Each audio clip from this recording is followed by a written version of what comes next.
Hey digital identity friends, I'm Lance from RootsID, talking self-sovereign identity. RootsID is an open source development group that builds software for grassroots identity efforts that matter.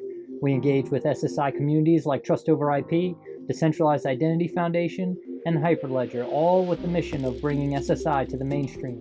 Thank you to our sponsors at Catalyst and Atala Prism. Verifiable credentials. They are statements that can be cryptographically verified. Said another way, it's how we know something said something about something, or something made claims about something. Much better. It's a vague idea, but seems too simple to make a video about. Until you get a tweet that says Elon has taken over the world and you aren't sure if the post is from a bot created to dismantle democracy. You start to imagine what it would take to know who said what about whom, so you could start to sift through the noise. And you've built enough databases to know that each something that can generate a statement needs an ID on the web. A quick Google search tells you that the W3C recommends you use decentralized identifiers, or DIDs, which we've covered in other videos. You can identify your somethings with DIDs, now you need to make a claim. Another Google search tells you that the W3C recommends using verifiable credentials, called VCs. This is going well so far. A little reading on the verifiable credential data model spec tells you that VCs are cryptographically secure, privacy respecting, and machine verifiable, which sounds great and worth revisiting in a future video. The spec also gives us some terms that are familiar from what we learned from DIDs. The claim is made by the issuer about the subject. The subject is often the holder of the verifiable credential, but not always, and the verifiable credential can contain multiple claims.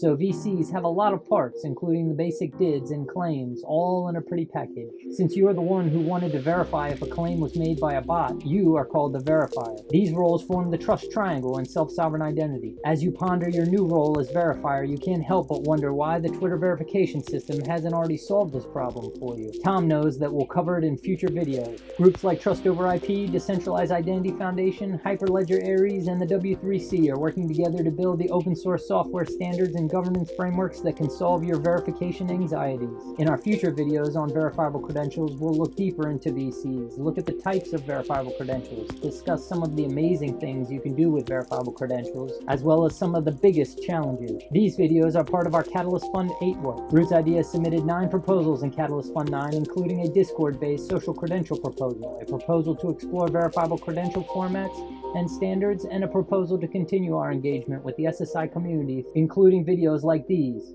If you are a Cardano ADA holder, consider registering to vote in Catalyst Fund 9, and you can find the links to our Fund 9 proposals at rootsid.com/proposals. We're happy to be partnering in Fund 9 with Snaprillia, DirectEd, LearnerShape, and FreeOS. Please consider voting for those projects as well. And subscribe to the amazing SSI resource Identisphere, who we are proud Patreon supporters.